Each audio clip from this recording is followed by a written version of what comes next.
Hello friends, welcome back to my channel. आज हम boat neck blouse की cutting and stitching करेंगे। यहाँ पर बैक में हम डिज़ाइन भी बनाएंगे और साइड में हमने ज़िप लगानी है। तो फ्रंट और बैक का पार्ट यहाँ पर फोल्ड साइड से ही कट होगा। तो मेन फैब्रिक मैंने साइड में रख लिया है और लाइनिंग वाले फैब्रिक में हमने कटिंग करनी है। 1.25 मीटर मैंने यहाँ पर फैब्रिक लिया है और यहाँ पर देखिए ये जो लेंथ है ब्लाउज़ की 14 इंच रेडी है।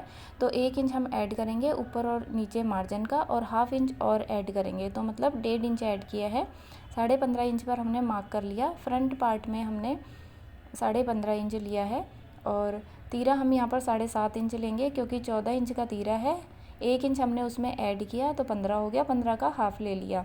आर्म होल के लिए भी हमने 7.5 इंच पर मार्क कर लेना है और चेस्ट हमारे यहाँ पर है 18 इंच की, तो 9 इंच पर मार्क किया और उसके आगे 2.5 इंच एक्स्ट्रा ले लिया। तो अब बस्ट पॉइंट को हमने 11 इंच पर मार्क कर लिया और यहाँ पर प्लेट्स की मार्किंग करेंगे। 3.5 इंच पर हमने एक मार्क किया, उससे पहले 2 इंच पर और उसके बाद 3 इंच पर। तो ये स्टैंडर्ड साइज़ होता है। सभी नॉर्मल साइजेज़ में आप इस तरीके की मार्किंग कर सकते हैं। ये वाली प्लेट हमने सेंटर वाली को सीधी डाल लेंगे, तिरछी नहीं डालनी है। बाकी प्लेट्स हम जैसे डालते हैं वैसे ही डालेंगे क्योंकि फ्रंट में हमारा यहाँ पर ओपन नहीं है, साइड में ज़िप लगनी है। और यहाँ कॉर्नर से हमने 1 इंच पर मार्क किया और इस तरीके से आर्म होल की शेप डाल दी है।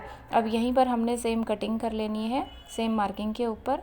अब 7.5 इंच यहाँ पर दे रहा है तो आप बोट नेक के लिए 7.25 भी ले सकते हैं। मतलब कि जो हमने 1 इंच एक्स्ट्रा लिया था तो उसमें आप सिर्फ हाफ इंच भी एक्स्ट्रा ले सकते हैं।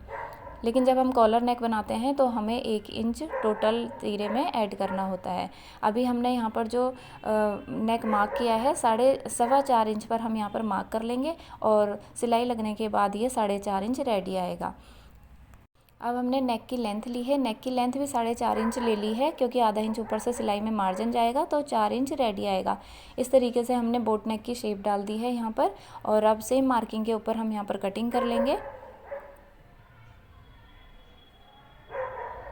1/4 इंच हमने यहाँ पर शोल्डर डाउन किया है। कॉलर होगा जो कॉलर नेक और बोट नेक, इसमें हमने शोल्डर डाउन ज़रूर करना होता है। नॉर्मल नेक में मैं यहाँ पर शोल्डर डाउन बिल्कुल भी नहीं करती हूँ। अब हमने बैक पार्ट की कटिंग करनी है तो बैक के लिए भी हमने ये फोल्ड साइड से कटिंग करनी है। फोल्ड साइड में हमने इसको ऐसे रखा है और 7.5 इंच ऊपर से मार्क कर लिया। चेक कर लेना है तीरा हमारा ठीक आ रहा है या नहीं। अब हमने बैक पार्ट को आधा इंच कम लेना है। जो भी फ्रंट की मार्किंग है उससे आधा इंच लंबाई में भी कम लेना है और चौड़ाई में भी कम, क्योंकि प्लीट्स डलती हैं तो हमारा फ्रंट पार्ट थोड़ा छोटा हो जाता है। इस तरीके से हमने यहाँ पर मार्किंग कर लेनी है और यहीं पर कटिंग कर लेंगे। तो यहाँ पर जो बाकी फैब्रिक बचेगा उसमें से हम स्लीव्स रेडी करेंगे। डिज़ाइनर स्लीव्स हमने रेडी करनी है, उसकी अलग से वीडियो में बनाऊँगी और लिंक आपको डिस्क्रिप्शन बॉक्स में मिल जाएगा और नेक भी हम वहीं से रेडी करेंगे। तो अब हमने मेन फैब्रिक ले लिया है। तो इस फैब्रिक को हमने देखिए लंबाई में इस तरीके से फोल्ड किया है क्योंकि जो एक पार्ट लंबा बचेगा वो हमें स्लीव्स के लिए चाहिए। तो स्लीव्स के लिए हमें लंबाई में ज़्यादा बड़ा पार्ट चाहिए, इसलिए इस तरीके से मैंने इसको फोल्ड किया है, चौड़ाई में फोल्ड नहीं किया है। तो यहाँ पर जो स्लीव्स मैं बनाने वाली हूँ उसमें फैब्रिक ज़्यादा लगेगा, तो इस तरीके से इस वजह से मैंने इसको फोल्ड किया है और लंबा सा एक पीस साइड से बचेगा तो तभी हमारी ये वाली स्लीव्स बन पाएंगी। तो यहाँ पर देखिए मैंने मार्किंग के ऊपर कटिंग कर ली है, कपड़े को फोल्ड किया और लाइनिंग से थोड़ा थोड़ा एक्स्ट्रा लेते हुए मेन फैब्रिक को कट कर लिया और इस पीस को हम साइड रख लेंगे। इसमें से स्लीव्स हमने कट करनी है। तो अब हम इस ब्लाउज़ की स्टिचिंग स्टार्ट करते हैं। तो यहाँ पर हमने दोनों पार्ट्स ले लिए हैं और सबसे पहले मेन फैब्रिक के साथ लाइनिंग वाले पार्ट को हम अटैच करेंगे। तो यहाँ पर देखिए दोनों ही पार्ट्स को हमने इस तरीके से मिलाकर रखना है और पिन अप कर लेना है और मोटा बखिया लगाकर हम यहाँ पर सिलाई लगा लेंगे। और यहाँ पर जो भी एक्स्ट्रा फैब्रिक है ये मेन फैब्रिक, इसको कट करके हम अलग कर लेंगे इस तरीके से। सेम तरीके से हमने दूसरा पार्ट भी रेडी कर लेना है और सेंटर में हमने यहाँ पर सिलाई लगा लेनी है ताकि सेंटर हमें पता रहे। अब देखिए ये फ्रंट पार्ट लिया है हमने, यहाँ पर मार्किंग को थोड़ा सा डार्क कर लेंगे प्लीट्स की और सीधी साइड में हमने इस पार्ट को रखा है और नेक की जो चौड़ाई थी वो हमने 8.5 इंच ली है क्योंकि कटिंग किया था तो 4.25 इंच पे कट किया था फोल्ड में। तो 8.5 इंच पर हमने इसको इस तरीके से सेट कर लिया है, पिन अप कर लिया है। 1/4 इंच का मार्जिन लेकर हम सिलाई लगा लेंगे तो ये नेक हमारा 4.5 इंच की चौड़ाई पर रेडी आएगा। और अब हमने बीच से एक्स्ट्रा फैब्रिक कट कर लेना है और इसको छोटे छोटे कट्स डालकर पलट लेना है। तो इस तरीके से पलट लेंगे और यहाँ पर अच्छे से दबाकर प्रेस कर लेंगे। तो प्रेस मैंने यहाँ पर कर ली है और अब हम यहाँ पर टॉप स्टिच भी कर लेंगे। इस तरीके से हमने टॉप की सिलाई भी लगा ली है और अब हमने साइड साइड से इसमें कच्ची सिलाई लगा लेनी है। पहले पिन अप कर लेंगे और फिर इस तरीके से कच्ची सिलाई लगा लेंगे। तो इस तरीके से पलटने वाला नेक आपने तभी बनाना है जब आपके पास जो मेन फैब्रिक है थोड़ा सा मोटा हो, स्टफ़ मोटा होगा तभी आपने पलटने वाला नेक बनाना है, वरना वो उसमें झोल आएगा। हल्के फैब्रिक में आपने इस तरीके से का नेक नहीं बनाना, बुकरम के साथ ही रेडी करना है। देखिए फ्रंट पार्ट भी इस तरीके से नेक के साथ रेडी हो गया है। अब हमने जो ये प्लीट्स की मार्किंग है इनके ऊपर मशीन चला लेनी है मोटा बखिया करके, ताकि ये दोनों ही फैब्रिक जब हम प्लीट्स डालें तो अच्छे से दोनों साथ में ही स्टिच हों, वरना एक पार्ट पीछे रह जाता है, मेन फैब्रिक पीछे रह जाता है और सिर्फ लाइनिंग पर सिलाई लगती है।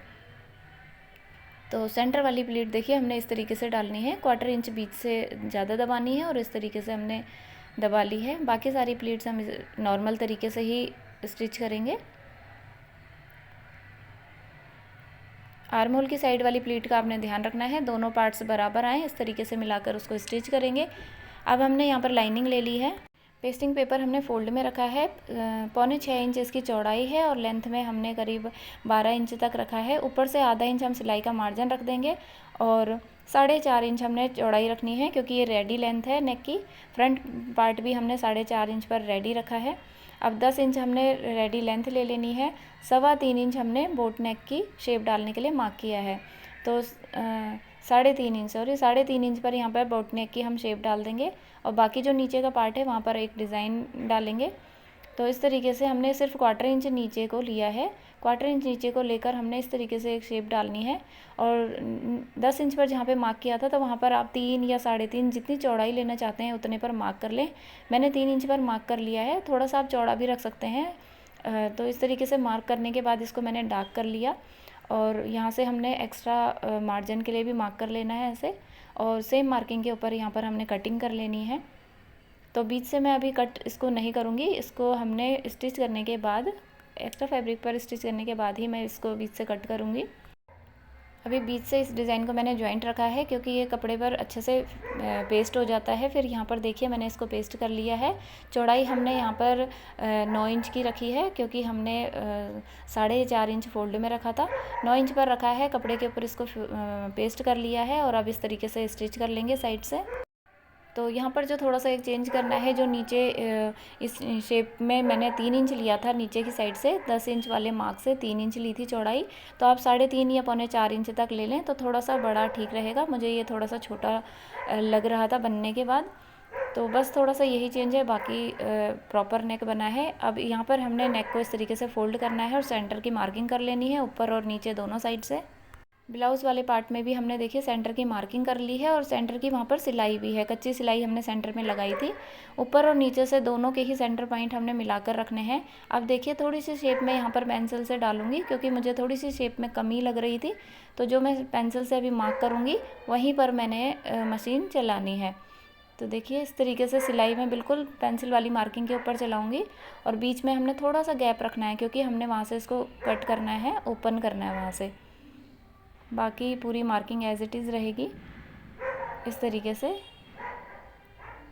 और यहाँ पर हमने थोड़ी सी गैपिंग रखी है दोनों में, ताकि हम वहाँ से उसको कट करके अलग कर लें।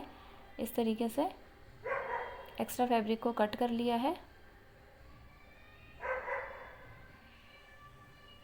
अब हमने कॉर्नर्स पे कट डाल लेने हैं और गोलाई में भी हमने छोटे छोटे कट्स डाल लेने हैं, ताकि उसको पलटने में इजी रहे। तो कट्स हमने डाल लिए हैं, अब इसको पलट लेंगे। किसी शार्प चीज़ से आपने इस तरीके से इसको पलट लेना है, सीधी साइड में कर लेना है इस तरीके से, और यहाँ पर मैंने अच्छे से प्रेस कर ली है। अब हमने यहाँ पर एक लेस अटैच करनी है, तो यहाँ पर लेस ले ली है मैंने, और टॉप स्टिच हमने इसी के साथ ही कर लेनी है कंप्लीट, क्योंकि यहाँ पर हमने प्रेस की हुई है तो लेस लगाने में भी इजी रहेगा। इस तरीके से लेस को हमने थोड़ा सा लूज़ रखते रखते स्टिच करना है। तो यहाँ पर देखिए लेस अटैच हो गई है। अब नीचे बॉटम में हमने पट्टी अटैच कर लेनी है, फोल्ड करके यहाँ पर कच्ची सिलाई लगा ली है, फिर तुरपाई कर लेंगे। तो अब हमने ज़िप अटैच करनी है। तो लेफ़्ट साइड में हम ज़िप अटैच करते हैं। ऊपर से 1.5 या 2 इंच तक आपने लेकर स्टिच कर लेना है। 1.5 इंच काफ़ी है। 1.5 इंच तक हमने स्टिच कर लिया और जो मार्किंग है हमने सीधी साइड में भी उतार लेनी है, इस तरीके से फोल्ड करके। अब हमने ज़िप ली है और ज़िप को देखिए इस तरीके से रखेंगे।